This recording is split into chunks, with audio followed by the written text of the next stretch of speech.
Hi, this is Jim McCarthy. I'm here at the gorgeous Esalen Institute in Big Sur, California, which is sort of in Northern California. It's a beautiful location here. I'm doing a personal retreat. This is an amazing place to come and think about your life, your purpose.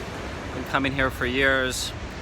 And I just remembered a quote as I was walking around here, which is, the goal of life is to not fit more years into your life, but to fit more life into your years. I'm not quite sure who said that, but I think it's really great. You know, there's so many people who have bucket lists and they spend all their time running all over the world, doing different things, traveling to different places, which is great.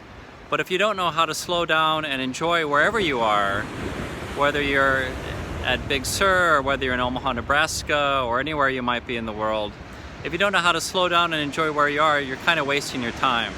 And better to do less but enjoy it more than to do lots of things but race from place to place without really stopping to learn how to savor it.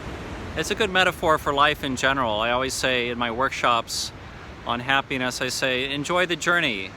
You know, there are challenges when you're 20 years old, there's challenges when you're 25 years old, there's challenges when you're 40 and 70 and 80 and 90 years old, and the challenges might change over time.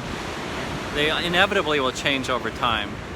But if you can sort of savor where you are and enjoy where you are and also embrace the challenges, whether you're 20 or 50 or 90 or whatever, I think you'll enjoy your life a lot more. So wanted to share that with you. Hope you find this useful.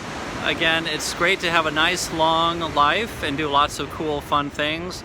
But in the process, make sure to enjoy the journey, enjoying the simplest of things, stopping even for a minute to stare out at a pretty tree outside your window, or look at a friend in the eye rather than just looking at your cell phone another time during the day. And I know I'm using social media for this as well. But if you do that, I think you'll enjoy yourself a lot more and have a much happier life. Get out in nature. I think you'll find it very grounding and refreshing. Hope you're doing well. Take care.